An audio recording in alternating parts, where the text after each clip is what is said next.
নমস্কার বন্ধুরা, কালো সোনার একটা নতুন ভিডিওতে আপনাদের সকলকে স্বাগত। হ্যাঁ, আজকের ভিডিওটা রান্না নিয়ে নয়, আজকের ভিডিওটা আমার চারপাশে নিয়ে উত্তর কলকাতার মায়া ভরা মমতা ভরা অলি গলি দিয়ে আমরা চলে এসেছি শোভাবাজারের অলিগলিতে। শোভাবাজার পুরনো কলকাতার একটি অবিচ্ছেদ্য অংশ। শুনতে পাচ্ছেন ফেরিওয়ালা ডেকে যাচ্ছে, এই সুর কিন্তু কলকাতার অন্য অংশে পাবেন না। আর জালনাগুলো দেখুন, বড় বড় পাল্লাওয়ালা সারসিওয়ালা কাঠের জালনা, সবগুলো সেগুন কাঠের। কিন্তু দরজাগুলো দেখেছেন, ভেতরে ঢুকেই একটা উঠোন।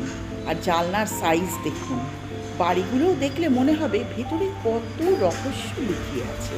জালনাগুলো দেখুন, লাইন করে কি সুন্দর চলে গেছে। আর গলি দেখেছেন তো, একেবারে পরিষ্কার গলি। সরু হলে কি হবে, রাস্তাগুলো কিন্তু খুবই বিজি রাস্তা উত্তর কলকাতার।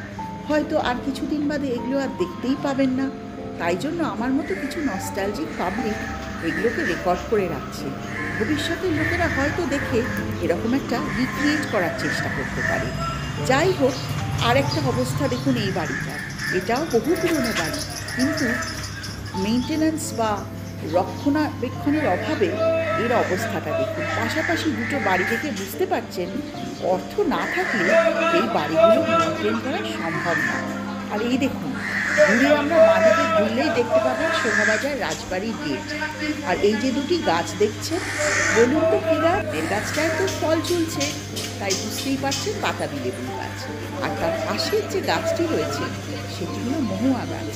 এই গলিতে দুটো মহুয়া গাছ পাবেন। হ্যাঁ, সেই পুরুলিয়ার মহুয়া গাছ। ফলগুলো শুকিয়ে নেশা করার জন্য খাওয়া হয়। দেখুন কি সুন্দর বারান্দার ঘেরাটোপটা রয়েছে। আর এই যে এটা হলো বড় রাস্তাটা রাজবাড়ির সামনে। আপনাদের দেখালাম আমার যা ভালো লাগে সেটাই।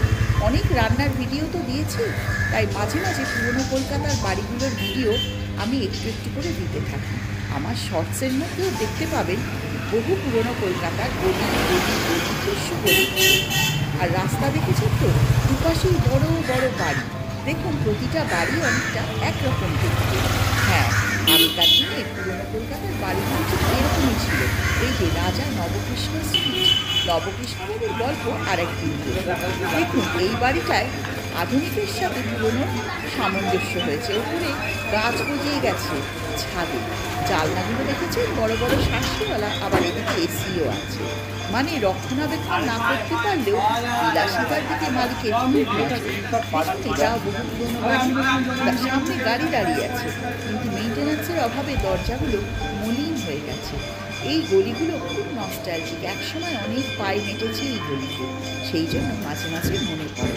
শ্যামবাজার, উত্তর কলকাতার শোভাবাজার, আহিরিটোলা, এগুলো গঙ্গার পাড়ের এক একটা অদ্ভুত জায়গা। যত হাঁটবেন তত শিখবেন, যত হাঁটবেন তত কলকাতাকে চিনবেন। আর বহু পুরনো খাবার দোকান সব জায়গায় বসে আছে। এরপরে একদিন আপনাদের শ্যামবাজারের পুরনো খাবার দোকান দেখাবো। এই যে রাজা নবকৃষ্ণ স্ট্রিট, দেখুন মার্বেল ফলকে নামটা এখনো রয়ে গেছে। 1300 সনে তৈরি বাড়ি, 1400 পেরিয়ে 1500-র দিকে আমরা এগোচ্ছি। কিন্তু বাড়িটা দেখলে কি মনে হচ্ছে সেই কবেকার পুরনো বাড়িতে আমরা এখনো পড়ে আছি। আবার দেখুন কিছু বাড়ি বিক্রি হয়ে গেছে, রাখতে পারেননি মালিক। আর এই দেখুন পুরনো বাড়িগুলো এইভাবে কোনো রকমের চলছে। সামনে যে দুটো গাছ দেখছি, ছোপের মতো বড় বড়, ও একটি মহুয়া গাছ। সেই জন্য আপনাদের দেখালাম। কেউ হয়তো চেনেন না, বুঝবেনও না মহুয়া ফলের কি গুরুত্ব। কিন্তু পুরুলিয়া সাইডে মহুয়া ফল খুব খাওয়া হয় নেশা করার জন্য, শুকিয়ে বেশ মিষ্টি মিষ্টি খেতে। আর এই যে এইটা হলো একটা চৌমাথা বা তিমাথা। এখানে যে খাবার দোকানগুলো দেখছেন, এগুলো নামেই চলে। কোনোটা দাদার হোটেল, কোনোটা বৌদির হোটেল। এটা হচ্ছে ফাস্ট ফুডের দোকান, কিন্তু সামনে ছোটো ছোটো যে হোটেলগুলো রয়েছে ভাতের,